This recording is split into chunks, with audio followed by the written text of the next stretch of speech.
इमाम आजम अबू हनीफा ने कहा, ऐ दारोगे जेल, तुमने जो कहा ये सच है, मगर वो शराबी बाद में है, मेरा पड़ोसी पहले है। जुआरी बाद में है, मेरा पड़ोसी पहले है। मैं शराबी और जुआरी की जमानत के लिए नहीं, मैं अपने पड़ोसी की जमानत के लिए। इस्लाम शांति वाले मजहब का नाम है।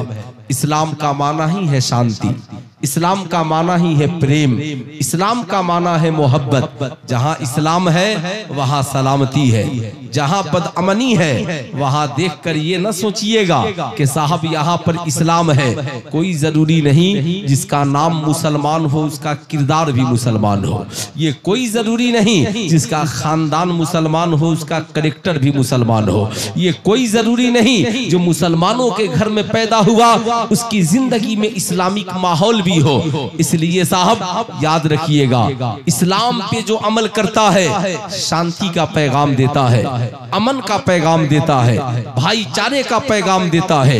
पूरी दुनिया में सबसे पहले जिस मजहब ने शिक्षा को कंपलसरी कहा और कहा तलबुल इल्मे फरीजतुन अला कुल्ले मुस्लिमिन व मुस्लिमा, इल्म हासिल करना, शिक्षा ग्रहण करना, तालीम हासिल करना हर मुसलमान मर्द और औरत पर फर्ज है। अल्लाह के नबी ने फरमाया, मुसलमान हो, इस्लाम कबूल किए हो, तुमने मुझे माना है तो तालीम हासिल करना तेरे लिए कंपलसरी है। या रसूल अल्लाह कौन पढ़ेगा? कहा मर्द है तो भी पढ़ेगा, औरत है तो भी पढ़ेगी, बच्चा है तो भी पढ़ेगा, बूढ़ा है तो भी पढ़ेगा। आज मैं आपको बताऊंगा तालीम का मकसद क्या है, इंसान पढ़ता क्यों है, क्यों आज पूरे हिंदुस्तान में हुकूमत सबसे ज्यादा बजट में शिक्षा विभाग को बजट में सबसे ज्यादा हिस्सा मिलता है। वजह क्या है? आओ जरा इसे समझने की कोशिश करो। कुरान ने कहा, लोगों तुम क्या समझते हो, हल यस्तविल लजीना यालमून वल लजीना ला यालमून, तुम क्या समझते हो पढ़े लिखे और जाहिल दोनों बराबर है? ये तुम्हारी भूल है। उतुल इल्म दर्जात, जो पढ़ेगा, शिक्षा ग्रहण करेगा, इल्म हासिल करेगा, उसके रुतबे को बढ़ा दिया जाएगा, उसके मकाम को बढ़ा दिया जाएगा, उसे सोसाइटी में अच्छी जगह मिलेगी, लोग इज्जत की निगाह से उसे देखेंगे। यही वजह है इस्लाम में नमाज बाद में फर्ज है, रोजा बाद में फर्ज है, हज बाद में फर्ज है, ज़कात बाद में फर्ज है। उलमा कहेंगे मौलाना इंसान बालिग होगा, बच्चा 12 साल का होगा तब जाकर नमाज उसके ऊपर फर्ज है, बच्ची 9 साल की होगी तब जाकर नमाज उसके ऊपर फर्ज है। मगर मैंने कहा, अल्लामा निसार अहमद साहब किबला मिसबाही, आप तो दारुल उलूम नईमिया के प्रिंसिपल भी रह चुके हैं, अभी सरबराह आला है, बताएं इस्लाम ने इसके मुतल्लिक क्या कहा? अल्लाह के नबी फरमाते हैं, उतलबुल इल्मा मिनल महद इलल लहद, बात जब नमाज की आई कहना बालिग होना तब पढ़ना, नमाज की बात जब नमाज की आई कहा लड़की बालिगा हो जाए तब पढ़े, लेकिन बात जब तालीम की आई तो अल्लाह के नबी ने कहा, कौन कहता है बच्चा 3 साल के बाद पढ़ता है, बल्कि इल्म हासिल करो माँ की गोद से लेकर कब्र की गोद तक। या रसूल अल्लाह, आपने मसला हल कर दिया। कहा बच्चा माँ की गोद से पढ़ना शुरू करता है, कब्र की गोद तक इंसान तालिबे इल्म बनकर रहता है। तभी हजरत सुफियान सूरी से किसी ने पूछा, हुजूर आलिम कौन है? कहा जब तक पढ़ता रहे वो आलिम है। कहा जाहिल कौन है? कहा जिसने समझ लिया कि मैं आलिम हो गया वो जाहिल हो गया। आज हमें भी सोचने की जरूरत है, आपको भी सोचने की जरूरत है। तालीम का दरवाजा बंद नहीं होता, जब आंखें बंद होगी कब्र में तू जाएगा तब तेरा इल्म हासिल करना बंद होगा। आओ इस्लाम की शहजादियों गौर से सुनना, ये कौन पैगंबर है जो कहते हैं माँ की गोद से ही बच्चे तालीम हासिल करने लगते हैं? साहब कैसे? अल्लाह के नबी फरमाते हैं, लोगों याद रखना, इंसान जब बड़ा होता है किताबों को देखकर पढ़ता है, जब माँ की गोद में रहता रहता है माँ का किरदार देखकर पढ़ता है, बाप का कैरेक्टर देखकर पढ़ता है, माँ की जीवनी और जिंदगी देखकर पढ़ता है। तभी तो मेडिकल साइंस कहती है माँ का किरदार अच्छा हो बच्चा अच्छा होगा। माँ का दूध मिले इसलिए कि माँ के दूध के जरिया माँ का किरदार बच्चे की जिंदगी में उतरता है। बानिए इस्लाम ने 1450 बरस पहले कहा, जब कोई औरत हमल से हो जाए, जब कोई औरत उम्मीद से हो जाए, जब कोई औरत डिलीवरी से हो जाए, उसके जो 9 माह गुजरे, बाप को चाहिए कि बीवी को, शौहर को चाहिए बीवी को खिलाए तो रिज़्क़े हलाल खिलाए, अच्छा माहौल दे, अच्छी ग़िज़ा दे। सरकार ने भी इसके तरफ पहल किया है। जगह जगह महिलाओं के लिए कैंप लगाकर अच्छी ग़िज़ा, अच्छे माहौल का इंतजाम किया जाता है ताकि हिंदुस्तान में पैदा होने वाले बच्चे अपाहिज न हो, लूल्हे लंगड़े न हो। लेकिन इसके लिए सबसे पहले इसका तस्वुर जिस मजहब ने दिया वो मजहब इस्लाम ने दिया। सबसे पहले इसका पैगाम जिस इंसान ने दिया वो मुस्तफा जाने रहमत ने दिया। कहा जब तेरी बीवी उम्मीद से हो, खाना भी बेहतर खिलाना, माहौल भी बेहतर देना, पाकीज़ा रिज़्क़े हलाल खिलाना। यही वजह है आज की औरतें कहती है मौलाना मेरा जिस्म मेरी मर्जी, हम जो चाहे करें, हमारी मर्जी है। हम किसी मौलवी के कहने पे दुपट्टा क्यों ओढ़ेंगे, हम किसी के कहने पे निकाब क्यों पहनेंगे, हम किसी के कहने पे रुकेंगे क्यों? हमारी मर्जी हम बाजार में जाएं, हमारी मर्जी अपनी तस्वीर फेसबुक पे अपलोड करें, हमारी मर्जी हम जिससे चाहे बात करें, हमारी मर्जी जहां चाहे कदम उठाएं चले जाएं। हम किसी मौलवी मौलाना की बात मानने को तैयार नहीं है। मैं कहता हूं ठीक है, तुम्हारा जिस्म तुम्हारी मर्जी, हमारी नहीं मानोगी ना। सुल्तान रजा का एक मशवरा है, तुम कहोगी क्या? कहा बहुत तुम्हारे जिस्म पे तुम्हारी मर्जी है तो तुम डॉक्टर हो, तुम इंजीनियर हो, तुम प्रोफेसर हो, तुम टीवी पे डिबेट करती हो। हमारा जिस्म हमारी मर्जी। तो मेरा चैलेंज है, जिस्म भी तुम्हारा है, पेट भी तुम्हारा है, तुम्हारे पेट में पलने वाला बच्चा भी तुम्हारा है। एक काम कर, उसे जन्म देने से पहले पेट में ही 1 से 100 तक पढ़ा दे, क से गया तक पढ़ा दे, उसे पेट में ही डॉक्टर बना दे, इंजीनियर बना दे, प्रोफेसर बना दे। कहेगी मौलाना खोपड़ी खराब है। बच्चा पहले पैदा होता है, 3 साल के बाद नर्सरी LKG UKG में जाता है, 14 साल 16 साल की उम्र में मैट्रिक पास करता है, 20-22 साल में डॉक्टर इंजीनियर बनता है। कैसी बात कर रहे हो? मैंने कहा तुमने तो कहा था मेरा जिस्म मेरी मर्जी, मगर सैयदा फातिमातु ज़हरा की जिन कनीजों ने कहा था या रसूल अल्लाह जिस्म हमारा है मगर मर्जी मुस्तफा जाने रहमत की है, बाजू हमारे हैं मर्जी मुस्तफा जाने रहमत की है, निगाहें हमारी हैं मर्जी मुस्तफा जाने रहमत की है, जिंदगी हमारी है किरदार मुस्तफा जाने रहमत की है। तो उस माँ ने सैयदा फातिमा उम्मुल खैर, सैयदा खातूने जन्नत की कलीज, सरकार गौसे आजम की माँ ने कहा था जिस्म मेरा है मर्जी मुस्तफा जाने रहमत की है। तो उन्होंने अपने बेटे शेख अब्दुल कादिर जिलानी को दुनिया में जन्म बाद में दिया, पेट में ही कुरान सुनाकर 15 पारा का हाफिज़े कुरान बना दिया। नारे तकबीर, नारे तकबीर, नारे रिसालत, जश्न गौसुल वरा कॉन्फ्रेंस, अल्लामा मुफ्ती सुल्तान साहब किबला। वाह वाह, सुभान अल्लाह, सुभान 15 पारा का हाफिज़े कुरान बना दिया। अब मेरी माओ बहनों सुनने की जरूरत है, पहले गौर से सुनना। सरकार गौसे आजम जब कुछ बड़े हुए तो उनकी वालदा लेकर चली मकतब में, मौलवी साहब के पास लेकर गई, हुजूर मेरे बच्चे को पढ़ा दिया जाए, बिस्मिल्लाह करा दिया जाए, तौज़ो तस्मिया पढ़ा दिया जाए। अल्लाह अल्लाह, सरकार बड़े पीर दस्तगीर पढ़ने के लिए पहुंचे। उस्ताद ने कहा शहजादे पढ़िए, औज़ु बिल्लाहि मिनश शैतानिर शैतानिर्रजीम बिस्मिल्लाहिर्रहमानिर्रहीम। सरकार बड़े पीर दस्तगीर पढ़ते जा रहे हैं। एक पारा पढ़ा, 2 पारा पढ़ा, 3 पारा पढ़ा, पढ़ते जा रहे हैं। उस्ताद ने कहा शहजादे इतनी कम उम्र में तुमने इतना कुरान कहाँ पढ़ा, किस मकतब में पढ़ते थे, किस उस्ताद की बारगाह में पढ़ते थे? सुनो सरकार बड़े पीर दस्तगीर का जवाब। कहा हुजूर मैं किसी मकतब से पढ़कर नहीं आया, मैं किसी मदरसे से पढ़कर नहीं आया।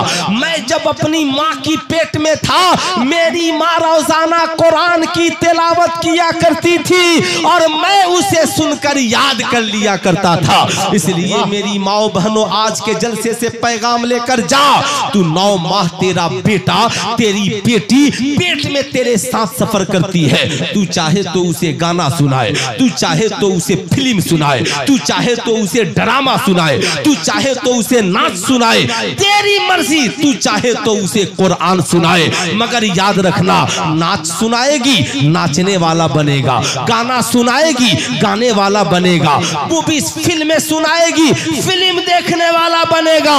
लेकिन जब तेरे पेट में बच्चा हो तो जब तू कुरान की तिलावत करेगी तो इंशाअल्लाह जन्म लेने के बाद गौसे आजम की तरह समाज को कुरान सुनाने वाला बनेगा।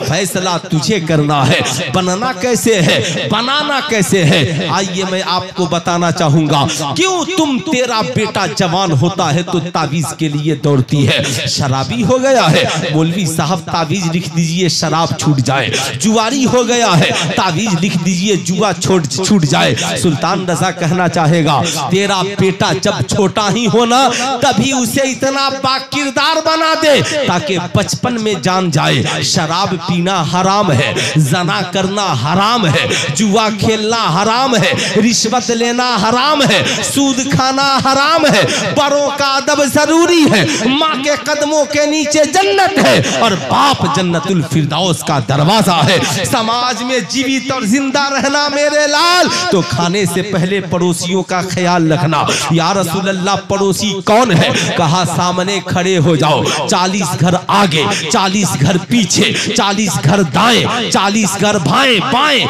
ये सब तेरे पड़ोसी है। या रसूल अल्लाह क्या सिर्फ मुसलमान ही पड़ोसी है? कहा ना ना ना। कहा क्या सिर्फ कलमा पढ़ने वाले ही पड़ोसी है? कहा ना ना ना। क्रिश्चियन हो तो भी पड़ोसी है, हिंदू हो तो भी पड़ोसी है, बैकवर्ड हो तो भी पड़ोसी है, फॉरवर्ड हो तो भी पड़ोसी है। याद रखना इस्लाम कभी बैकवर्ड फॉरवर्ड की बात नहीं करता, इस्लाम कभी ऊंच नीच की बात नहीं करता, इस्लाम कभी जात पात की बात नहीं करता। इस्लाम तो रब की रज़ा की बात करता है, इस्लाम तो इत्तेहाद की बात करता है, इस्लाम तो इत्तेफाक की बात करता है। इसलिए गौर से सुनना, गौर से याद रखना। तुम चाहते हो तेरी औलादों की जिंदगी अच्छी हो तो बच्चों को शिक्षा से जोड़ना होगा, बच्चों को एजुकेशन से जोड़ना होगा, बच्चों को तालीम से जोड़ना होगा। या रसूल अल्लाह तालीम का मकसद क्या है? कुरान कहता है तालीम का मकसद यही है, तालीम का मकसद यही है यो ज़क्कीकुम, ताकि तालीम के जरिया तुम्हारे दिलों को अच्छा बना दिया जाए, तुम्हारे किरदार को साफ सुथरा बना दिया जाए, तुम्हारे कैरेक्टर को अच्छा बना दिया जाए। अब जरा गौर से सुनिएगा साहिबो, जानना आपके लिए जरूरी है। आज हमारे हिंदू भाई भी आए हैं, मुसलमान भी आए हैं, उनके जहन में भी ये बात खटकती है, बात खटकती है। मदरसों में पढ़ाया क्या जाता है, कुरान में लिखा क्या है? क्योंकि आज सोशल मीडिया के जरिए इतना हंगामा खड़ा कर दिया गया है कि अभी 2-4 दिन पहले मैं लखनऊ के सफर पे था, सरकार गुलजार मिल्लत की सरपरस्ती में एक जलसे में जा रहा था। एक साहब हमारे सामने बैठे थे, हमारे हिंदू भाई, तो एक साहब ने फोन किया हजरत आप मक्का मदीना जिस टेबल से गए थे जरा फोन बताइए मुझे, उनका नंबर दीजिए। उन्होंने सुना कि मक्का मदीना गए थे तो बड़ी दिलचस्पी से मुझसे बात करने लगे। उन्होंने कहा हजरत जी एक बात मुझे बताइए, बहुत दिनों से दिल में खटकती है, सुनिए। मैंने कहा क्या पूछना चाहते हैं?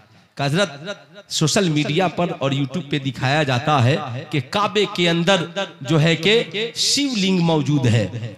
मैंने कहा ये सब गलत है, ये काबे की तस्वीर है, देखिए, और काबे के कोने में जो हजरे अस्वद लगा है वो गड्ढा है और प्याला नुमा है जिसमें लोग अपना सर डालते हैं। पूरे मक्के और मदीने में कहीं पे कोई स्टैचू आपको नहीं मिलेगा, कहीं पे कोई इस किस्म का पत्थर नहीं मिलेगा। ये लोग अपनी रोटियां सेकने के लिए ऐसी बातें करते हैं, ऐसी बातें करते हैं। आपको मालूम होना चाहिए मक्के में कहीं पर कोई दान पेटी नहीं है। जब 2-4-10 तस्वीरें मैंने उनको दिखाई, उन्होंने अदब से काबे को सलाम किया, कहा काश हमारे मुकद्दर में भी जाना होता। लोग कितने भ्रमित हैं, लोग किस कदर भ्रम फैलाए हुए हैं। सुल्तान रजा कहना चाहेगा, याद रखिएगा, खूब गौर से याद रखिएगा, किसी भ्रम में जीने की जरूरत नहीं है यारो। जात पात बरादरी बाद में है, सबसे पहले मानवता है, इंसानियत है, मोहब्बत है, म्यार है, प्यार है। यही वजह है मुस्तफा जाने रहमत सल्लल्लाहु अलैहि वसल्लम है, उनके जिस्म पर एक बुढ़िया रोजाना कूड़ा डाल देती थी। अगरचे ये रवायत ज़ईफ है मगर इसे याद रखिएगा। मैं इसलिए बोल रहा हूं ताकि समाज में एक सुई पैदा हो, लोग इसे समझें। कूड़ा डाल दिया करती थी। अल्लाह अल्लाह, एक रोज जब उसने नहीं डाला, मुस्तफा जाने रहमत ने अपने दोस्तों से पूछा, सहाबा से, क्या बात है आज बुढ़िया ने कूड़ा नहीं फेंका? उन्होंने कहा आका जी बीमार पड़ गई है। आका ने कहा चलो हम उसकी इयादत को चलते हैं, चलो हम उस मरीज को पूछ लेते हैं। चलो कूड़ा डालती थी, वो नफरत करती थी मगर हमें उससे नफरत नहीं है, हमें उससे प्यार है। जब आका उसके करीब गए, उसने सोचा कि आज बदला लेने के लिए आए हैं। बूढ़ी औरत ने कहा, मोहम्मद इब्ने अब्दुल्ला, जब मैं तंदुरुस्त थी तो तू नहीं आया, आज मैं बीमार पड़ गई तो बदला लेने आ गया है। आका करीब मुस्कुराए और मुस्कुरा कर कहा, बूढ़ी माँ बदला लेने नहीं आया, मैं तो तेरा इलाज कराने के लिए आया हूँ, मैं तो तेरी मदद करने के लिए आया हूँ, मैं तो तेरी हिमायत करने के लिए आया हूँ। सुनो मेरी बात का बुरा ना मानना, जलसों में सिर्फ संस्कृत सुना देने से साहब समाज में बदलाव नहीं आएगा। जलसों में सिर्फ यजुर्वेद अथर्ववेद पढ़ देने से बदलाव नहीं आएगा। आप जहाँ पर रहते हैं, आपका हिंदू पड़ोसी हो, क्रिश्चियन पड़ोसी हो, ईसाई पड़ोसी हो, खाना खाने से पहले जरा एक बार उसे पूछ तो लीजिए। पानी पीने से पहले एक बार जरा उसे पूछ तो लीजिए। क्या अल्लाह के नबी ने नहीं कहा खाना खाने से पहले पड़ोसी को देख लेना, तुम खा रहे हो उसने खाया कि नहीं? कपड़ा पहनने से पहले पड़ोसी को देख लेना। तेरा पड़ोसी बीमार पड़ जाए तो उसकी जाके तबीयत पूछना। तेरा पड़ोसी कर्ज में डूब जाए तो उसकी मदद के लिए तैयार हो जाना। तेरा पड़ोसी बीमार पड़ जाए तो उसकी मदद करके अस्पताल तक ले जाना। एक बार ऐसा करके तो देखो। कब तक सोशल मीडिया पे लड़ते रहोगे? कब तक आपस में लड़ते रहोगे? लड़ो मत, किरदारे मुस्तफा को पेश करो ताकि जमाना तुझे देखे तो कहे जब नबी के गुलाम इतने अच्छे हैं तो मदीने वाले मुस्तफा जाने रहमत कितने अच्छे हो। नारे तकबीर, नारे रिसालत, जश्न गौसुल वाला कॉन्फ्रेंस, अल्लामा मुफ्ती सुल्तान साहब किबला। सुनो सुनो, तालीम का असर इमाम कौन बनता है? अल्लाह अल्लाह। साहब जितने आइम्मा हैं उनमें सबसे बड़े इमाम का नाम इमाम आजम अबू हनीफा है। ये चारों आइम्मा में सबसे बड़े इमाम हैं, हम सब उनके मुकल्लिद हैं। हमारे बड़े पेशवा हैं इमाम आजम अबू हनीफा। उनका एक पड़ोसी था, हिंदू था। मामला क्या था गौर से सुनिएगा। आज का कोई पड़ोसी एक गाली दे तो हमारी माँ बहन 10 गालियां देंगी। अगर साहब इनका तो मामला पूछिए मत।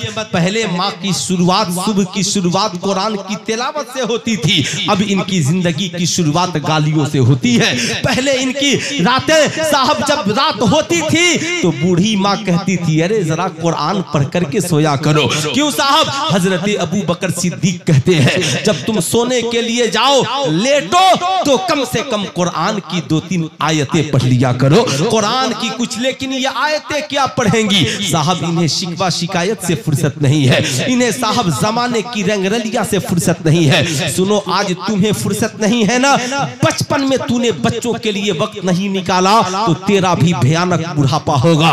उस वक्त तेरी औलादें तेरी मदद को तैयार नहीं होंगी। गौर से सुनना, इमाम आजम अबू हनीफा का एक पड़ोसी है, हिंदू है, रोजाना शराब पी करके आता और खूब गालियां देता। इमाम आजम अबू हनीफा पूरी रात नमाज पढ़ते, जब वो गालियां देकर सो जाता, सुबह को फजर की नमाज पढ़ लेते तो बीवी से कहते, सुनो अपने बच्चों के लिए खाना बाद में बनाना, मेरा पड़ोसी चूंकि शराबी है, कमाता नहीं है, दिन भर शराब खाने में रहता है, तो एक काम करो, पहले तुम खाना उसके बच्चों के लिए भेज दो, कपड़ा उसके बच्चों के लिए भेज दो, ये सारी चीजें उसके बच्चों के लिए भेजो, फिर अपने घर का इंतजाम करना।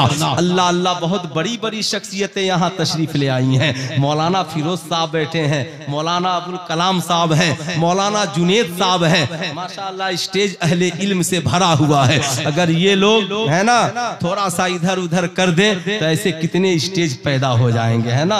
अच्छा है कि लोग करते नहीं है। बेशक माशाअल्लाह। मैं ये अर्ज कर रहा था, गौर से सुनना मेरे भाई, इमाम आजम अबू हनीफा की बीवी ने कहा, हुजूर आप भी एक तरफा मोहब्बत करते हैं, वो गालियां देता है, हर रात गालियां देता है, आप उसके बच्चों को खाना खिलाते हैं। कहा, मेरी शरीके हयात, वो मेरा हक नहीं जानता मगर मैं तो उसका हक जानता हूँ। आज लोग क्या कहते हैं, अरे साहब मेरा पड़ोसी पूछिए मत, बड़ा कमीना है, बड़ा जालिम है, कैसी बात कर रहे हैं। जबकि पूछिए इन उलमाए किराम से, साहब जब पड़ोसी के हुकूक का मुताला करेंगे, अल्लाह के नबी ने मना फरमाया, अगर कोई तुझसे तेरे पड़ोसी के बारे में पूछे तो उसके ऐब को बयान न करना, उसके ऐब की पर्दा पोशी करना। आज हमारी पोजीशन क्या है, पड़ोसन की बच्ची है ना, उसका रिश्ता होने न पाए, पड़ोसी का बच्चा है, उसका अच्छा जॉब नहीं लगने पाए, उसकी अच्छी बिल्डिंग न बनने पाए, मगर आओ इमाम आजम अबू हनीफा के करीब, कहा मेरा पड़ोसी है, वो मेरा हक नहीं जानता, मैं तो उसका हक जानता हूँ, इसलिए खाने से पहले उसे खिलाना है, पीने से पहले उसे पिलाना है, पहनने से पहले उसे पहनाना है। इमाम आजम अबू हनीफा दारुल क़ज़ा से वापिस आए, दारुल इफ्ता से वापिस आए, रात की तन्हाई है, नमाज पढ़ने के लिए खड़े हुए, थोड़ी देर के बाद शरीके हयात से पूछा, ऐ मेरी शरीके हयात क्या बात है, आज मेरे पड़ोसी के गाली देने की आवाज नहीं आ रही। बेशक बेशक। शरीके हयात ने कहा, हुजूर पुलिस वाले आए थे और शाम को पकड़ के लेकर चले गए, हम और आप होते तो कहते मौलाना फिरोज साहब बहुत अच्छा हुआ, बहुत स्मार्ट बनता था, बहुत आकर के बवाल काटता था, अच्छा हुआ कुछ दिन अंदर रहेगा ना, एकदम मिजाज उसका ठीक ठाक हो जाएगा, एकदम बिल्कुल प्लेन हो जाएगा। इमाम आजम अबू हनीफा सुने, आंखों में आंसू आ गए। किसके लिए रो रहे हैं मेरे इमाम? ये छोटे मोटे मौलवी साहब की बात नहीं, जो हम लोग मौलवी साहब हैं, हम लोगों की बात नहीं, वो इमाम आजम अबू हनीफा रो रहे हैं। बीवी ने पूछा, हुजूर क्यों रो रहे हैं? कहा, आह मेरा पड़ोसी न जाने जेल में किस हाल में होगा। कहा, हुजूर खाना खा लीजिए। कहा, नहीं खाऊंगा, मैं खा लूं, न जाने मेरे पड़ोसी ने जेल में खाना खाया कि नहीं खाया। पूरी रात भूखे प्यासे गुजर गई, फजर की नमाज पढ़कर दारोगा जेल के पास गए, देखा, कहा, हुजूर आप? कहा, हाँ मेरा पड़ोसी जेल में आ गया है। कहा, हुजूर मतलब? कहा, मैं उसकी जमानत के लिए आया हूँ। कहा, कौन है? कहा, फला है। कहा, हुजूर आप और उसकी जमानत कराएंगे? वो शराबी आप नमाजी, वो जुआरी आप नेकोकार, वो गुनाहगार, हुजूर आपका उसका कोई मामला नहीं है। जमाना सुनेगा तो क्या कहेगा? इमाम आजम अबू हनीफा उसकी जमानत करा रहे हैं, जो बदकिरदार है, शराबी है, जुआरी है। सुनना था इमाम आजम अबू हनीफा ने कहा, ऐ दारोगा जेल, तुमने जो कहा ये सच है, मगर वो शराबी बाद में है, मेरा पड़ोसी पहले है, जुआरी बाद में है, मेरा पड़ोसी पहले है। मैं शराबी और जुआरी की जमानत के लिए नहीं, मैं अपने पड़ोसी की जमानत के लिए आया। अल्लाह सुभान अल्लाह। पड़ोसी की जमानत के लिए। कहा हुजूर तो जमानत देंगे? कहा हाँ मैं देने के लिए तैयार हूँ। दौड़े दौड़े दारोगा जेल गया, चलो तेरी जमानत हो गई। अब शराबी की आंखों में आंसू आ गए, पड़ोसी रोने लगा। कहा मेरी जमानत कौन कराएगा? मेरी बीवी तो करा नहीं सकती, मेरे बच्चे तो करा नहीं सकते, मेरा कोई रिश्तेदार मुझसे खुश नहीं रहता, कौन है जो मेरी जमानत के लिए आएगा? उसने कहा पगले मुबारकबाद हो, तेरी जमानत वक्त के सबसे बड़े आलिम इमाम आजम अबू हनीफा कराने के लिए आए हैं। इतना सुनना था, उसके आंखों में आंसू आ गए। जेल से निकला, दौड़े दौड़े गया, कलाई थामी, बोसा दिया। कहा हुजूर हुजूर मैंने आप पे जुल्म किया, मैंने आपको गालियां दी, मैंने आपको बुरा भला कहा, मगर हुजूर आप गुस्सा होने के बजाय, रिश्ता तोड़ने के बजाय मुझे भी खिलाते रहे, मेरे बच्चों को भी खिलाते रहे। हुजूर मैं जेल में आ गया, आप मेरी जमानत के लिए आ गए, हुजूर वजह क्या है? इमाम आजम अबू हनीफा ने कहा तुमने जो किया मेरे साथ ये तेरा किरदार है, और मैंने जो किया ये मजहब इस्लाम का पैगाम है, ये मुस्तफा जाने रहमत का किरदार है। उसने कहा हुजूर जब आप इतने अच्छे हैं तो आपके नबी कितने अच्छे होंगे, मुझे कलमा पढ़ाइए और पढ़ाकर मुसलमान बना दीजिए। सुल्तान रजा कहना चाहेगा इस्लाम तलवार की जोर से नहीं फैला, इस्लाम तो बुजुर्गों के किरदार की बदौलत फैला है।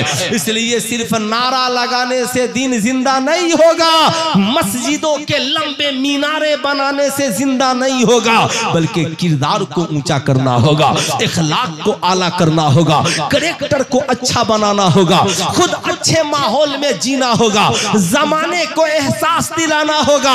जहां मुसलमान बसते हैं वहां कोई भूखा नहीं रहता, जहां मुसलमान रहते हैं वहां कोई प्यासा नहीं रहता, जहां पे मुसलमान रहते हैं वहां बेवा के आंगन में भी चूल्हा जल जाता है। इसलिए कि ये तरीका मजहब इस्लाम ने। सुभान अल्लाह, सुभान अल्लाह। नारे तकबीर, नारे तकबीर, नारे रिसालत। जश्न गौसुल वरा कॉन्फ्रेंस, अल्लामा मुफ्ती सुल्तान साहब किबला।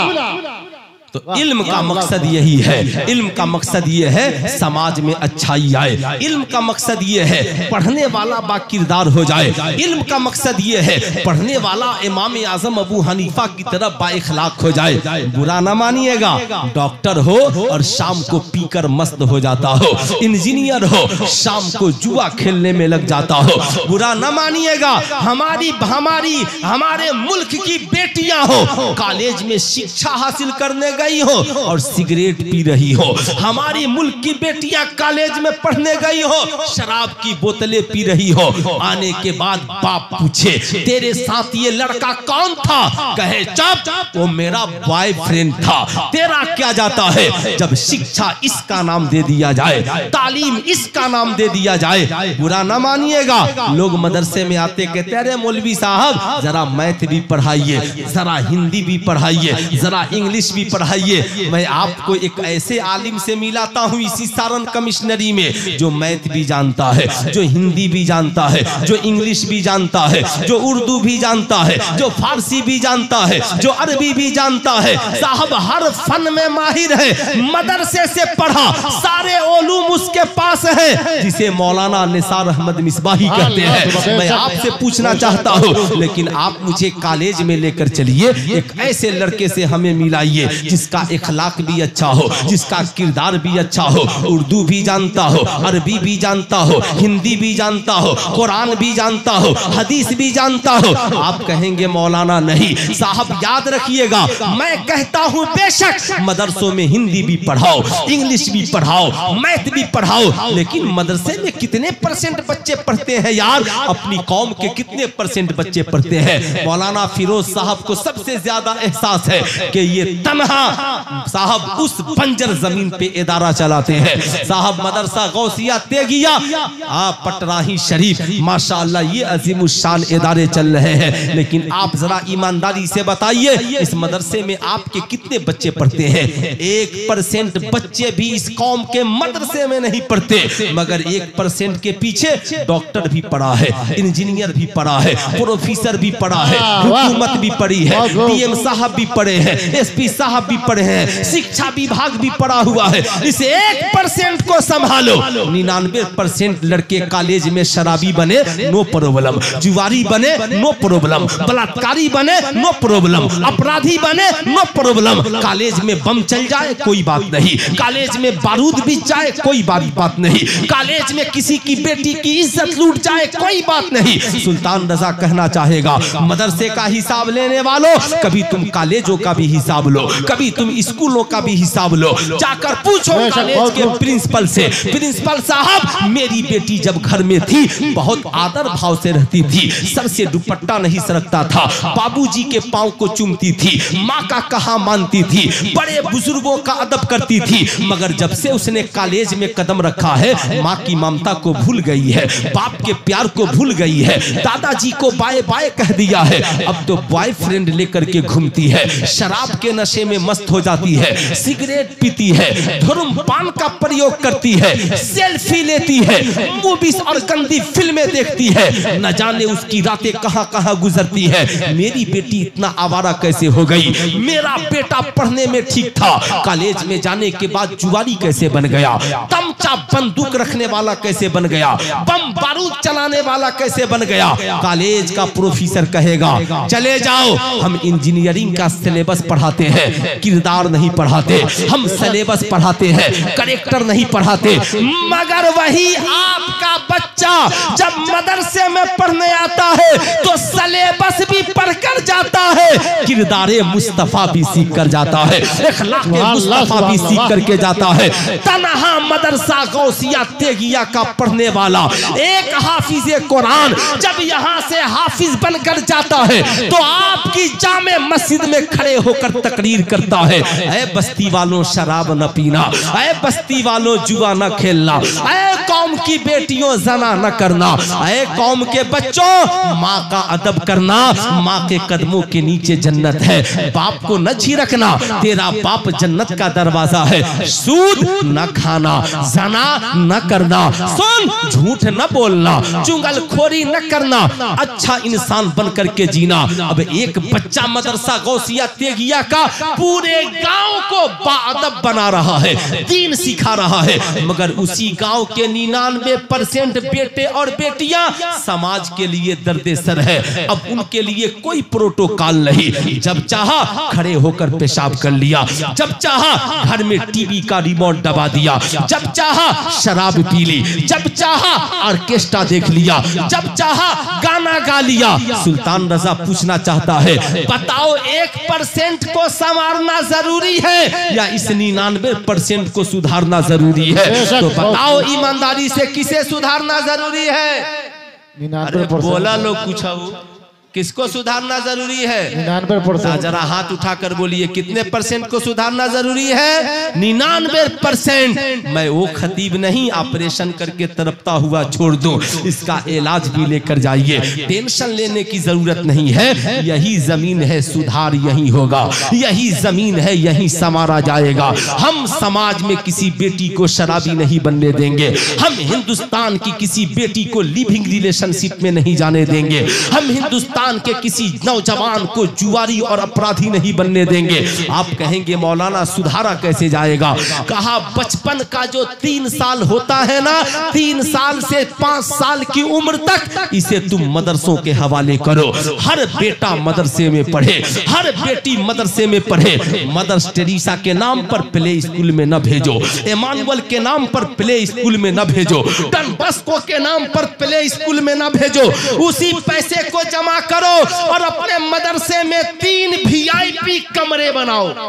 बेशक VIP कमरे बनाओ, बेंच लगाकर VIP Islamic model play school बनाओ और बेटा को भी लाओ, बेटी को भी लाओ और कहो हाफिज ताज मोहम्मद साहब हम यहाँ मंथली देंगे, पैसा देंगे, अच्छा मास्टर भी रखिए, अच्छा हाफिज भी रखिए, अच्छा आलिम भी रखिए और यहीं पर 1 से 100 भी पढ़ाइए, क से गिया भी पढ़ाइए, अलिफ से या भी पढ़ाइए, नूरानी कायदा भी पढ़ाइए, कुरान कंजुल ईमान के साथ पढ़ाइए, छोटी छोटी हदीसें दीवारों पर लिख करके लगाइए।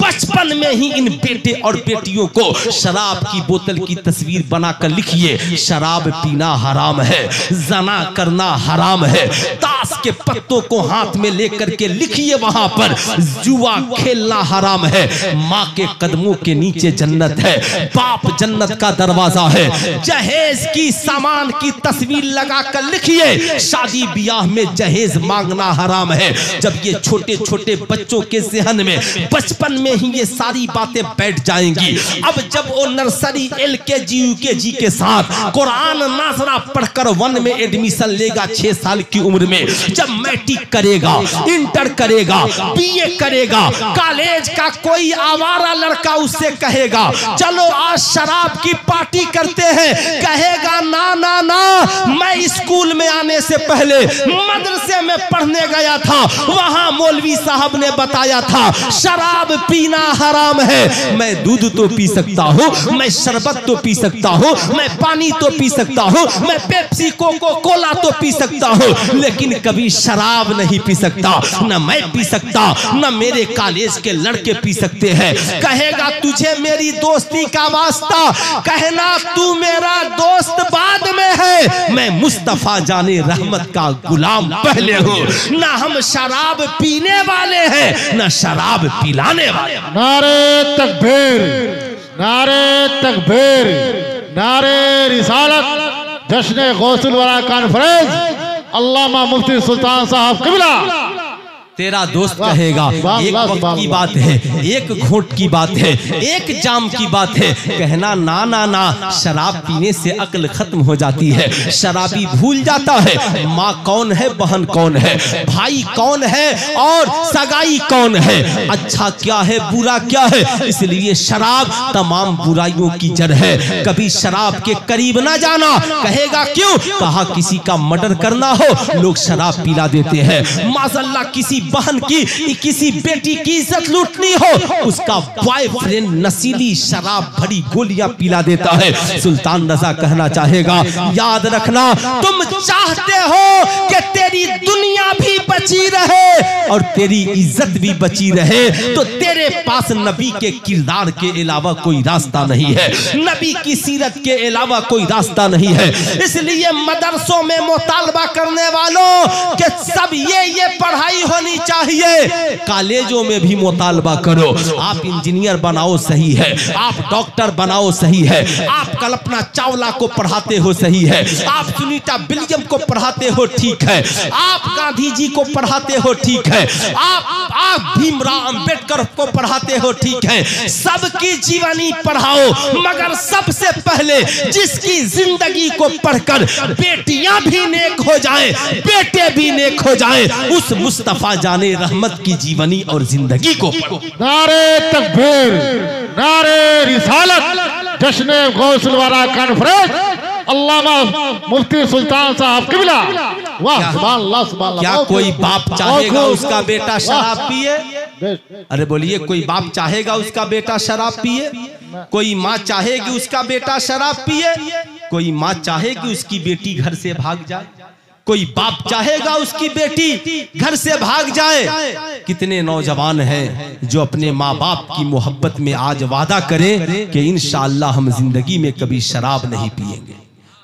कितने नौजवान हैं, जरा हाथ उठाएं तो, जो इंशाअल्लाह जिंदगी में कभी शराब नहीं पिएंगे। माशाअल्लाह माशाअल्लाह। साहब याद रखिएगा, शराब मुक्त भारत होना चाहिए। शराबियों की जुल्म की वजह से भारत में न जाने कई लाख तलाकें हुई। आज कितनी औरतें इस खौफ में जीती हैं, मेरा शौहर शराब पीकर आएगा माज़अल्लाह तो न जाने कितने जुल्म करेगा, कितने जुल्म सितम के पहाड़ तोड़ेगा। किसी शराबी की बीवी से पूछना, हर वक्त सहमी रहती है, मेरा शौहर न जाने कब शराब के नशे में हाथ चला दे। इस्लाम के शहजादों, सोसाइटी को अच्छा बनाओ, माहौल को अच्छा बनाओ। जो तालीम तुझे बुराई के तरफ ले जाए वो तालीम तेरे लिए ज़हमत है, और जो तालीम तुझे अच्छाई के तरफ ले जाए वो तालीम तेरे लिए रहमत ही रहमत है, रहमत ही रहमत है। तालीम का मकसद अच्छा है। बेटा बाबू खैरियत से है? माशाअल्लाह। जाओ जाओ, लगता है जरूरत हो गई है ना। माशाअल्लाह, जाने दीजिए जाने दीजिए। आएगा, आएगा, अच्छा एक बात बताइए ईमानदारी से, बुरा न मानिएगा, बुरा न मानिएगा। आज हम जहां पर जीवित हैं, जहां पर जिंदा हैं, सोचे जब बेटी कॉलेज को जाती है ना, तो चाहे हिंदू हो या मुसलमान, रात की तन्हाई में हर बाप अपनी, हर शौहर अपनी बीवी से कहता है, बेटी का कॉलेज में एडमिशन तो करा दिया है, लेकिन देखो अब इज्जत रहती है कि चली जाती है। ये दर्द की बात है।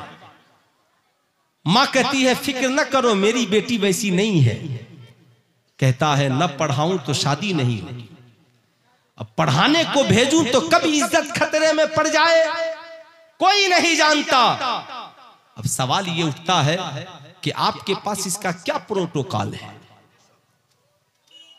आप अपनी बेटी की इज्जत की हिफाजत के लिए कितना तत्पर हैं? आपने कभी अपनी बेटियों को बताया, ओ भारत की बेटियों, तुम चाहे हिंदू हो या मुसलमान हो, मैं बेटी की बात कर रहा हूं। इस्लाम ने कहा अल हया शोबतुम मिनल ईमान, हया ईमान का हिस्सा है। याद रखना, कभी हया को हाथ से जाने न देना, कभी अपनी इज्जत का सौदा न करना। कॉलेज का कोई आवारा लड़का तेरी कलाई पकड़े, कहे मैं तुझे गर्लफ्रेंड बनाना चाहता हूं, कहना जालिम मेरी कलाई पकड़ता हो, देख तेरी बहन की कलाई फला ने पकड़ ली है। कहेगा किसकी हिम्मत जो मेरी बहन की कलाई पकड़ ले? कहा क्यों तुझे अच्छा नहीं लगा? कहा मेरी बहन की कलाई कोई पकड़ ले हाथ तोड़ दूंगा। कहना जालिम जब तेरी बहन की कलाई कोई पकड़ ले तो तुझे अच्छा नहीं लगता, ऐसे ही अगर तू मेरी कलाई पकड़ेगा तो मेरे भाई को भी अच्छा नहीं लगेगा, मेरी माँ को भी अच्छा नहीं लगेगा, मेरे बाप को भी अच्छा नहीं लगेगा। इसलिए याद रखना भारत की बेटियों, कॉलेज पढ़ने के लिए जा रही हो जाओ, स्कूल में पढ़ने के लिए जा रही हो जाओ, मगर याद रखना तेरे कदमों के नीचे तेरे बाप की भी इज्जत है, तेरे कदमों के नीचे तेरी माँ की भी इज्जत है। कभी जिंदगी में किसी लड़के को दाखिल करने से पहले सोच लेना कि जब हम माँ की इज्जत की हिफाजत नहीं कर सकते तो आगे चलकर हम अपनी औलाद की इज्जत की हिफाजत कैसे कर सकते हैं। इसलिए शहजादियों याद रखना, ओ भारत की बेटियों और शहजादियों, अपने कदम को किसी के स्कॉर्पियो बोलेरो और दौलत देखकर डगमगाने की कोशिश न करना, बगैर शादी के किसी लड़के के बंधन में बंधने की कोशिश न करना, किसी का गिफ्ट लेने की कोशिश न करना। जब बात याद आए ना तो एक बार जरा माँ का चेहरा भी याद कर लेना, जिस माँ ने तुझे लोरियां देकर सुलाई है। एक बार अपने बाप का चेहरा भी याद कर लेना, जिस बाप ने बड़ी मेहनत से कमा करके तेरी परवरिश की है। याद रखना बेटियों, खूब याद रखना, ये जवानी चंद रोजा है। याद रखना जवानी चंद रोजा है, ये हुस्न जमाल ढल जाएगा, तू भागकर किसी के साथ चली जाएगी, हो सकता है, लेकिन याद रखना जब फिर तेरी औलादें होंगी और तेरी औलादों के सामने कोई कह देगा तेरी माँ ने भागकर शादी रचाई थी, तो बता उस दिन बच्चों के सामने कौन सा चेहरा लेकर जाओ? बेशक बेशक कौन सा चेहरा लेकर जाओगी? कहीं ऐसा ना हो तेरी एक गलती की सजा तेरी आने वाली नस्लों को भुगतनी पड़े। इसलिए इज्जत की हिफाजत करना। सुनो, हिफाजत का सबसे अच्छा तरीका क्या है? आप भी मेरी बात का बुरा ना मानिएगा, आप लोग भी कम नहीं है। जिसके साथ चाहा उसी के साथ बेटी को इम्तिहान दिलाने भेज दिया। मैट्रिक का इम्तिहान कल से हो रहा है, चचेरा भाई ले जाएगा, ममेरा भाई ले जाएगा, भाभी का भाई ले जाएगा, बहनोई लेकर के जाएगा। अरे जालिमो, तूने हद कर दी। और ये बहनोई, ये तो समाज का सबसे बड़ा जालिम है। ये तो समझता है साली मेरी विरासत है, तूने अभी प्रोटोकॉल जाना नहीं है। सुन, इस्लाम कहता है जैसे तेरी बहन बहन है वैसे ही तेरी बीवी की बहन भी बहन है। बेशक, बहुत खूब, बहुत खूब। बीवी की बहन भी बहन है, इसलिए उस पे कभी गंदी नजरें न डालना, उससे कभी गंदी बातें न करना, उससे नाजायज ताल्लुकात कायम न करना।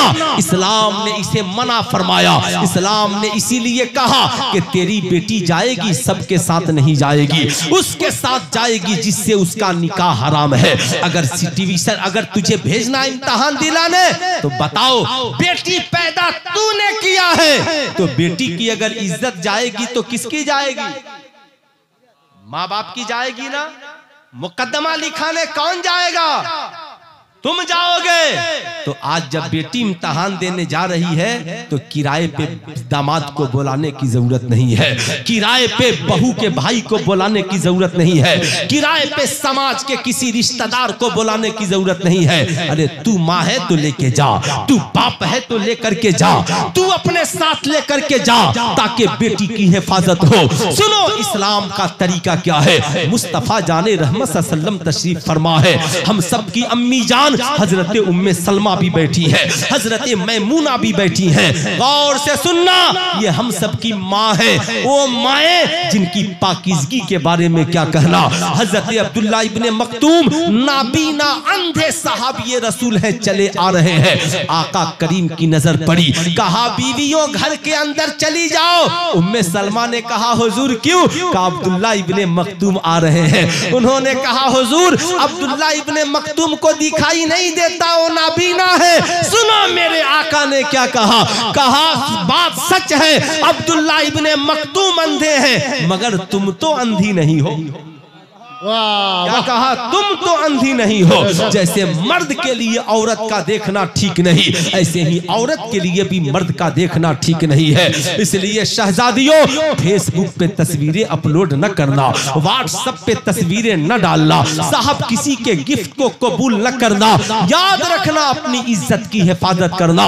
तभी तो सलाहुद्दीन अय्यूबी फातह मिस्र बने, और फातह मिस्र बन करके जब गए मिस्र तो वहां पर यहूदियों ने उनकी ताजीम और इस्तकबाल के लिए फूलों के सेज बिछा दिया, राह में फूलों को बिछा दिया, दोनों तरफ से लड़कियों को खड़ा कर दिया। सलाहुद्दीन अय्यूबी ठहर गए, तलवार जमीन पे नस्ब करते हैं और कहते हैं लोगों तुमने फूलों को क्यों बिछाया? कहा सलाहुद्दीन अय्यूबी आपके इस्तकबाल में, आपकी ताजीम के लिए। कहा सलाहुद्दीन अय्यूबी फूलों को मसलने नहीं आया, फूलों की हिफाजत करने के लिए आया है।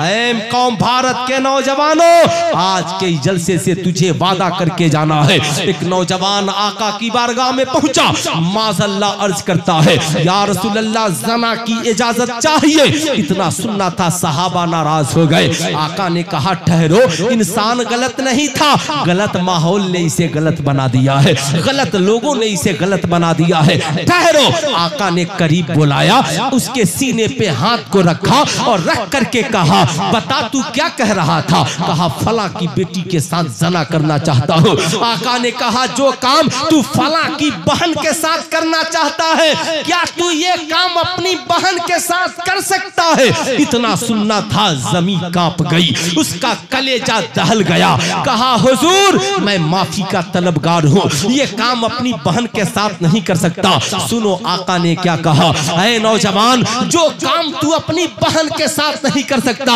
ये काम दूसरे की बहन के साथ कैसे कर सकता है?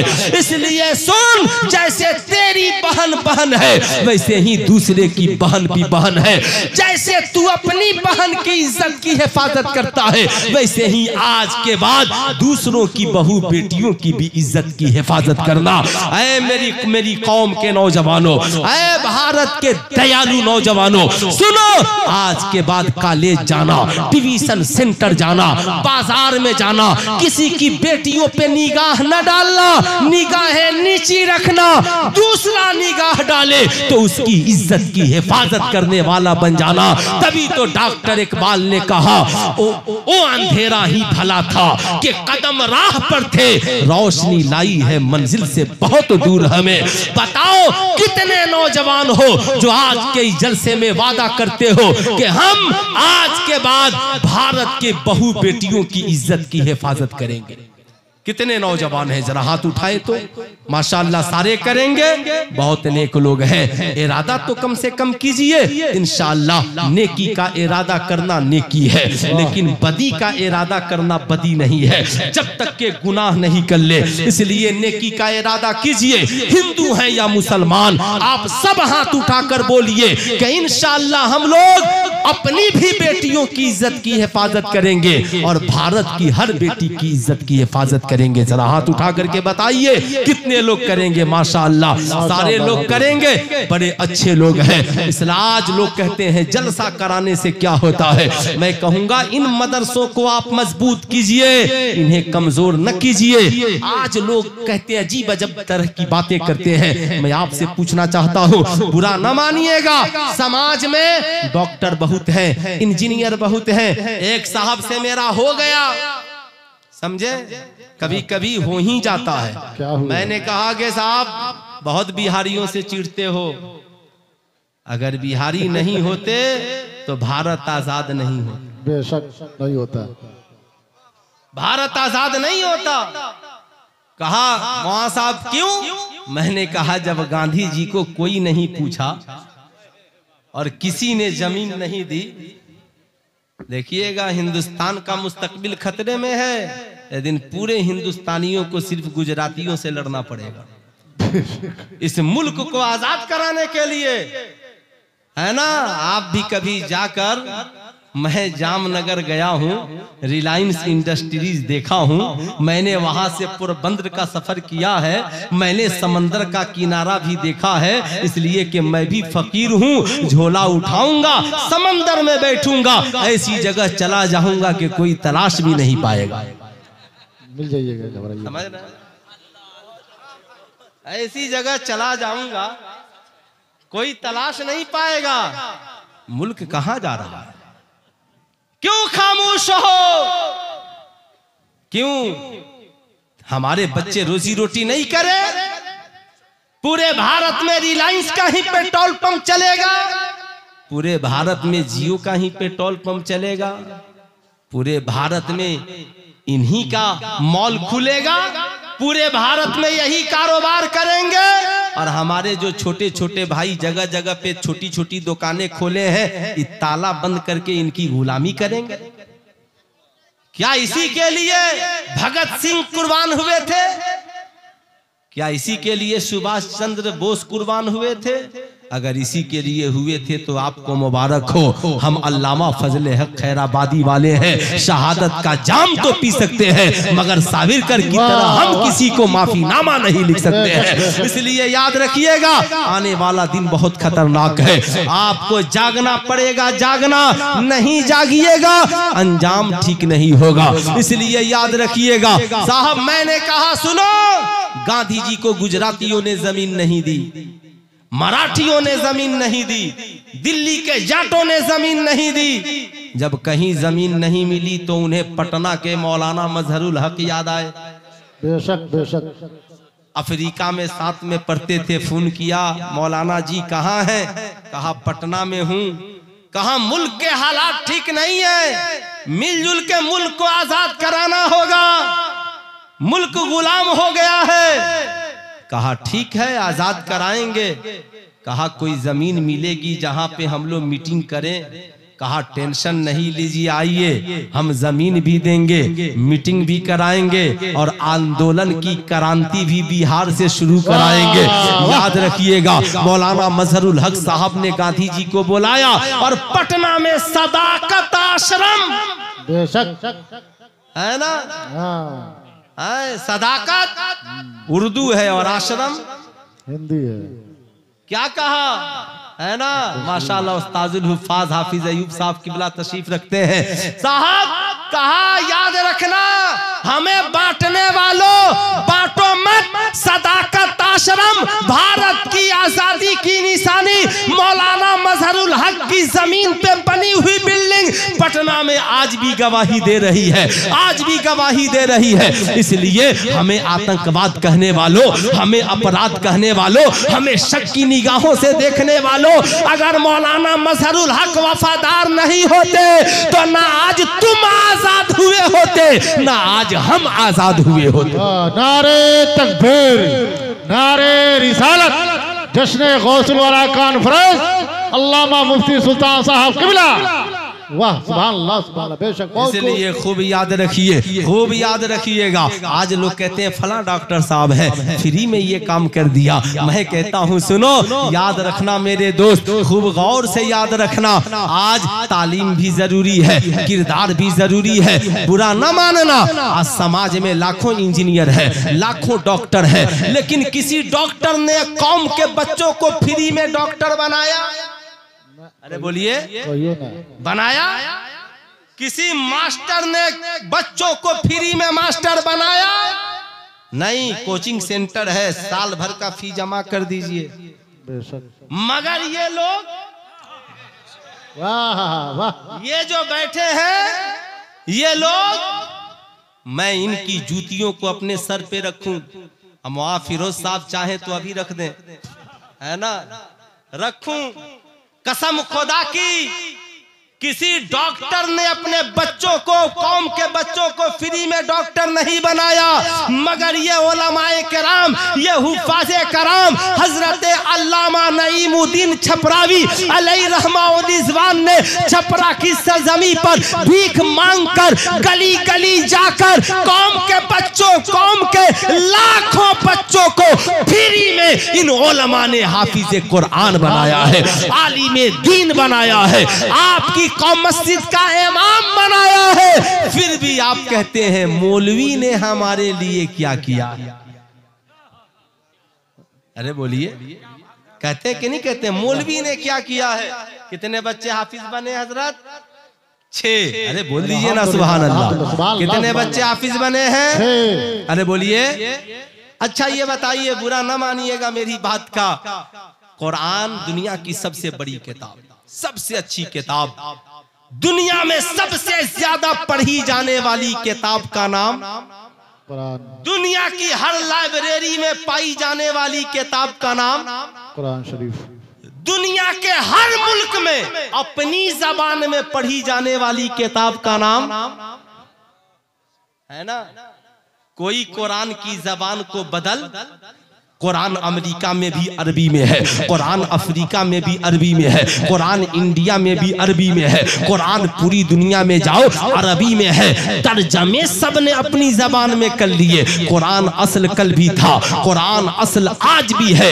यही कुरान है जिसने कहा ला यमस्सहु इल्लल मुत्तहरून। अल्लाह अल्लाह एक साइंटिस्ट है, पानी पे रिसर्च कर रहा है, पानी पे तहकीक कर रहा है। अल्लाह अल्लाह बहुत बड़ा साइंटिस्ट है, उसने पानी पे रिसर्च किया, देखा कि समंदर में साहब बहरे उकियानूस और बहरुल काहिल जहां मिल रहे हैं, पानी तो मिल रहा है मगर टेस्ट और जायका नहीं मिल रहा है। अपने उस्ताद के पास पहुंचा, कहा गुरुजी वजह क्या है? पानी पानी में मिले तो रंग मिल जाए, जायका मिल जाए, टेस्ट मिल जाए, ये कैसा पानी है? मिलता है मगर एक रंग अलग है, एक रंग अलग है।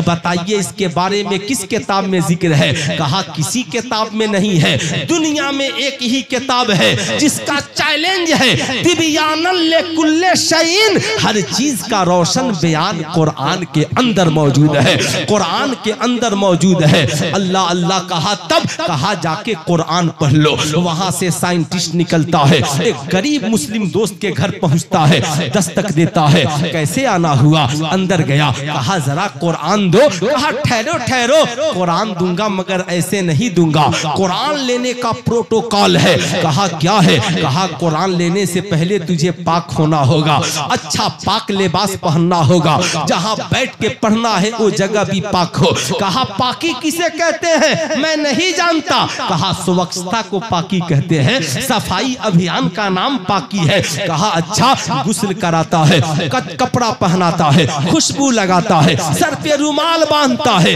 कपड़ा यहाँ पे जानेमाज बिछा कर बैठाता है, फिर जाकर कुरान लेकर आता है। दोस्त ने देखा, कहा दोस्त ठहर जा, कुरान बाद में देना, कलमा पहले पढ़ा दे। सुभान अल्लाह, सुभान अल्लाह, वाह सुभान अल्लाह, सुभान अल्लाह, कलमा पहले पढ़ा दे। कहा क्यों? कहा दुनिया में ये पहली किताब है, हर किताब पढ़ने के बाद कामयाबी मिलती है, ये पहली किताब है जिसे देखा नहीं, जिसे छुआ नहीं, जिसे सुना नहीं, जिसे पढ़ा नहीं, मगर उसने जिस्म को अच्छा बना दिया, लिबास को अच्छा बना दिया, निगाहों को पाकीज़ा बना दिया। जो कुरान पढ़े बगैर जिस्म को पाकीज़ा बना दे, वो पढ़ने के बाद पूरी जिंदगी को पाकीज़ा बना। नारे तकबीर, नारे रिसालत, जश्न गौसुल वरा कॉन्फ्रेंस, अल्लामा मुफ्ती सुल्तान साहब किबला, वाह सुभान अल्लाह, सुभान अब जिस अल्लाह। कुरान ने कहा बिल वालिदैन इहसाना, माँ बाप के साथ एहसान करो, जिस कुरान ने कहा, कुरान ने ला तकरबुज ज़िना, कभी जना के करीब ना जाना, जिस कुरान ने कहा इन्नमल मुमिनूना इख्वा, हर ईमान वाले आपस में भाई भाई है, जिस नबी ने कहा जो अपने लिए पसंद करो अपने भाई के लिए पसंद करो, जिस नबी ने कहा बड़ों का अदब छोटों से प्यार करो, जिस नबी ने कहा समाज को अच्छा बनाओ, ईमानदारी से बताओ उस कुरान की तालीम के लिए हम लोग कितना पैसा खर्च करते हैं? अरे बोलिए, खर्च करते हैं? ज़कात कुरान की तालीम को ज़कात से पढ़ाते हैं, हदीस को ज़कात से पढ़ाते हैं। कुरान और हदीस की तालीम को हम लोगों ने ले देकर ज़कात और फितरा के हवाले कर दिया। कहा मौलाना निसार साहब रमजान में मिलिएगा, है ना? मुआफिरो साहब याद है ना, 15 रमजान के बाद आइएगा, बहुत जल्दी आ जाते हैं। रमजान में मैं एक बार सिवान में कपड़ा खरीदने गया, हजरत बहुत जल्दी आ गए, जाइए बाद में आइएगा। मैं बोला मैं चंदा करने नहीं आया, मैं कपड़ा खरीदने आया। बहुत टेंशन है। मैं जहाँ स्कूल में पढ़ाता हूँ तो एक बार जनगणना में ड्यूटी लग गई है, मजबूरी है, नाम कटवाना पड़ता है। तो जब मैं गया जनगणना करने तो ऊपर से एक औरत ने कहा मौली साहब जाइए, घर में कोई नहीं है, कल आइएगा। समझ रहे हैं बात ना? बड़ी दिक्कत है। वो बेचारी समझ गई मौली साहब चंदा ही देने के लिए आए। मेरी माओ बहनों, इन ओलमा का एहसान है, इन हुफाजे कराम का एहसान है, जिन्होंने 10-10 रुपया मांग कर तुम्हारी मस्जिदों में इमाम बना खड़े किए हैं, तुम्हारे बच्चों को इन्होंने हाफिजे कुरान बनाया है। मैं ये नहीं कहता हर बच्चा हाफिजे कुरान बने, लेकिन मैं ये कहता हूँ हर बच्चा साहिबे किरदार बने, हर बेटी साहिबे किरदार बने, हर माँ साहिबे किरदार बने, हमारा हर पड़ोसी साहिबे किरदार बने। अच्छा साहब, जाहिर सी बात है लोग माँ बाप से मोहब्बत करते हैं ना, अंदाज बड़ा निराला है।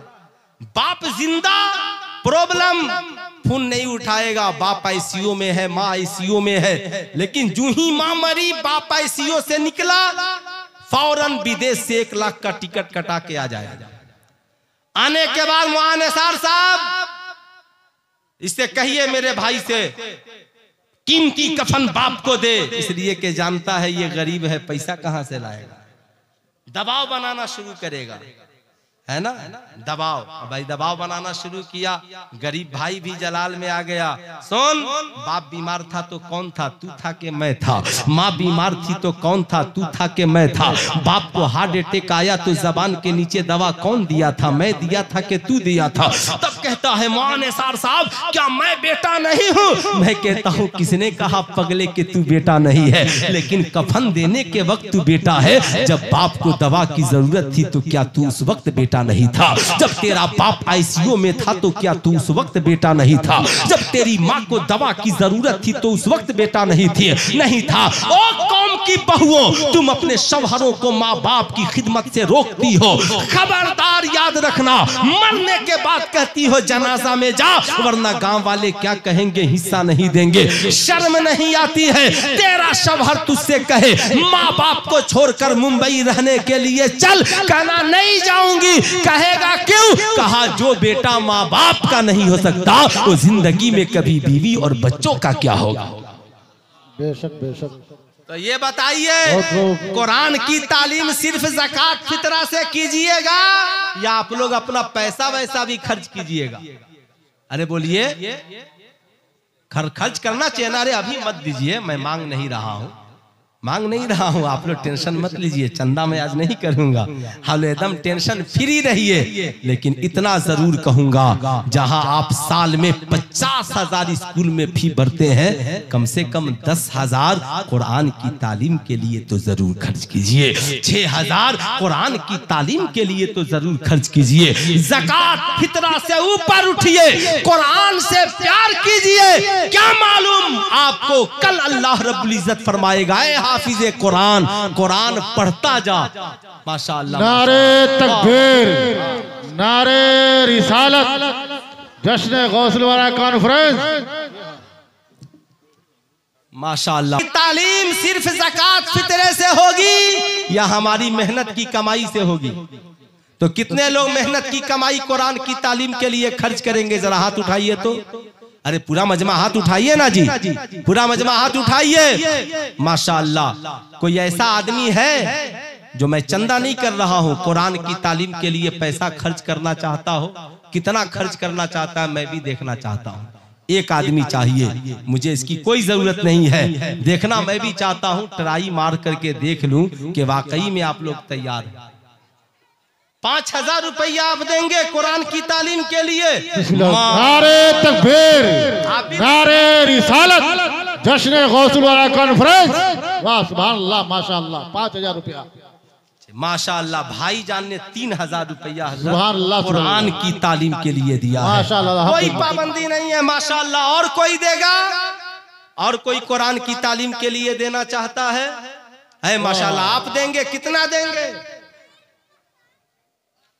10। नारे तकबीर, नारे रिसालत, जश्न गौसुल कॉन्फ्रेंस। वाह सुभान अल्लाह, सुभान अल्लाह, माशाअल्लाह, माशाअल्लाह, माशाअल्लाह। जब आप लोग जैसे नेक लोग मैदान में आ गए ना, फिर अल्लामा रूहुल अमीन साहब किबला जैसे भारत में सैकड़ों खतीब जन्म लेंगे। सुभान अल्लाह, सुभान अल्लाह। माशाअल्लाह। ज़मीरुद्दीन अंसारी साहब के लिए माशाअल्लाह ने 1,200 रुपया कुरान की तालीम के लिए दिया। और कोई है जो कुरान की तालीम के लिए खर्च करना चाहता हो? माशाअल्लाह, माशाअल्लाह।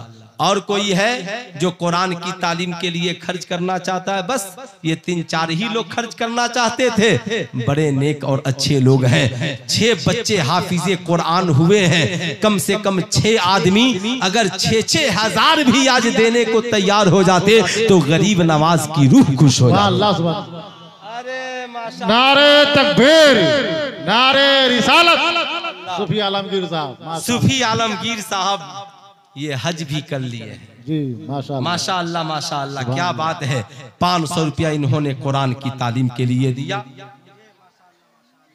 चंदा करने के लिए नहीं कहा गया था और मैं चंदा करने के मूड में भी नहीं हूँ। एक भाई ने 10,000, एक भाई ने 5,000, एक भाई ने 3,000, और कोई देना चाहता हो तो माशाल्लाह मौलाना निसार साहब के पास है ना, जमा कर सकते हैं, दे सकते हैं। बड़े बावफा बड़े अच्छे लोग हैं। लेकिन सुनिए आजकल लोगों का मिजाज, हाँ बेटा इधर इधर इधर, माशाल्लाह माशाल्लाह बड़े नेक लोग हैं। जो भी देना चाहते हैं आप दे दीजिएगा, है ना, फुटकर कौड़ी वगैरह नहीं, ठीक ठाक से दीजिएगा ताकि मेयार बरकरार रहे, है ना।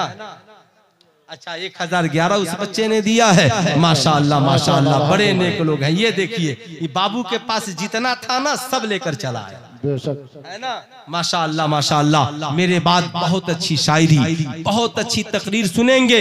एक खुशखबरी मैं आपके लिए लेकर आया हूँ। बच्चे मैट्रिक करने के बाद, इंटर करने के बाद नेट की तैयारी करते हैं और साहब तैयारी करने के लिए कोटा जाते हैं। हुजूर ताजुश शरिया के एक मुरीद हैं जफरुल हक साहब, उनकी टीम ने शाहीन ग्रुप को सीवान में लाया है।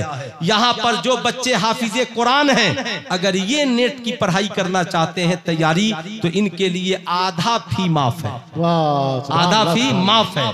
और बहुत ज्यादा गरीब है तो उसका इंतजाम भी वहाँ किया जाता है और बहुत रियायत के साथ। इसकी खुसूसियत ये है कि नेट की तैयारी भी कराई जाती है और साथ में उन्हें नमाजी भी बनाया जाता है। लड़कियों के लिए अलग हॉस्टल, लड़कों के लिए अलग हॉस्टल। नमाज की पाबंदी, सुन्नते मुस्तफा की पाबंदी, फिर यहाँ से बच्चा निकलता है तो कामयाब होकर ही निकलता है। इसलिए अगर आपको दुनिया और इसके दोनों मामला ठीक करने हैं तो यकीनन इस ग्रुप में आप चाहें तो अपने बच्चों का एडमिशन करा सकते हैं। कुरान की तालीम से जुड़िए, कुरान से बेहतर कोई किताब नहीं है। याद रखिएगा हाफिजे कुरान को हुक्म होगा, हाफिजे कुरान, कुरान पढ़ता जा, जन्नत में चढ़ता जा। हाफिजे कुरान ठहर जाएगा, रब पूछेगा क्या हुआ, क्या तू राजी नहीं है? मौला राजी हूँ, राजी हूँ, जन्नत में जाऊं कैसे, मैं तो चला जाऊं और जिन्होंने मेरी तालीम के लिए पैसे खर्च किए वो जन्नत में कब जाएंगे? रब फरमाएगा तू भी जा और जिन लोगों ने तेरी तालीम के लिए पैसे दिए थे उन्हें भी लेकर के चला। सुभान अल्लाह, वाह माशाअल्लाह माशाअल्लाह। अब जितना 20 टकिया कम हो, कोई आदमी है जो 6,000 रुपया गरीब नवाज के नाम पर 6 बच्चों की मोहब्बत में कुरान की तालीम के लिए देने को तैयार हो जाए। एक आदमी कोई पूरे मजमे में, आहा माशाअल्लाह, देखना है वो कौन खुशनसीब नौजवान है जो गरीब नवाज से सच्ची मोहब्बत करता है। माशाअल्लाह आप देंगे, आ जाइए जरा। नारे तकबीर, नारे रिसालत, जश्न गौसुल वरा कॉन्फ्रेंस, माशाअल्लाह सुभान अल्लाह। मोहम्मद फारूक भाई 6,000 रुपए देंगे।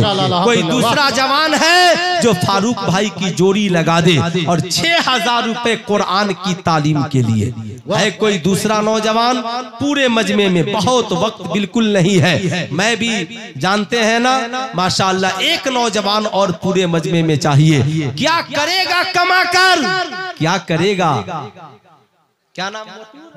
नारे तकबीर, नारे रिसालत, जश्न गौसुल वरा कॉन्फ्रेंस। दो आदमी हो गए। कोई तीसरा शख्स है जो 6,000 रुपए कुरान की तालीम के लिए दे दे। माशाअल्लाह माशाअल्लाह, देखना है कौन खुशनसीब शख्स है। आज खाजा की छठी पूरी हो जाए। है कोई तीसरा शख्स पूरे मजमे में?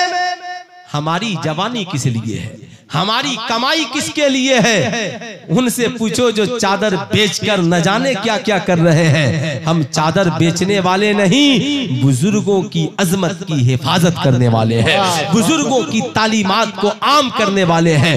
है कोई तीसरा नौजवान? आगे से पीछे तक एक नौजवान और आ जाए, 6,000 रुपए कुरान की तालीम के लिए। माशाअल्लाह माशाअल्लाह, इतना बड़ा मजमा है। मैं देखना चाहता हूँ तीसरा कौन खुशनसीब नौजवान है जो अपनी माँ के नाम पर, अपनी माँ की मोहब्बत में, गरीब नवाज के सदक़े में 6,000 रुपए कुरान की तालीम के लिए देना चाहता हूँ।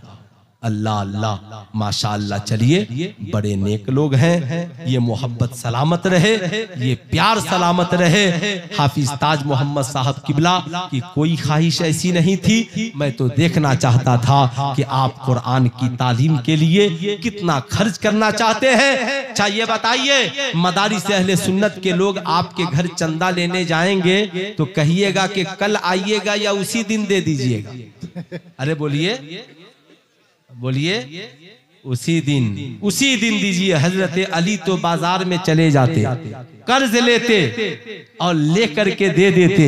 मौला साइल तूने भेजा है, मैंने तेरे नाम पे सौदा कर लिया है, देना मेरा काम था, अदा करा देना तेरा, करा देना तेरा काम है। ये है दामन, ये है गरीबा, आओ मिलकर काम करें। मौसम का मुंह तकते रहना काम नहीं दीवाने का। पूरा मजमा मिलकर पढ़िए, अस्तगफिरुल्लाह रब्बी मिन कुल्ली ज़ंबी व अतूबु इलैहि। आवाज़ बुलंद पढ़िए, ला इलाहा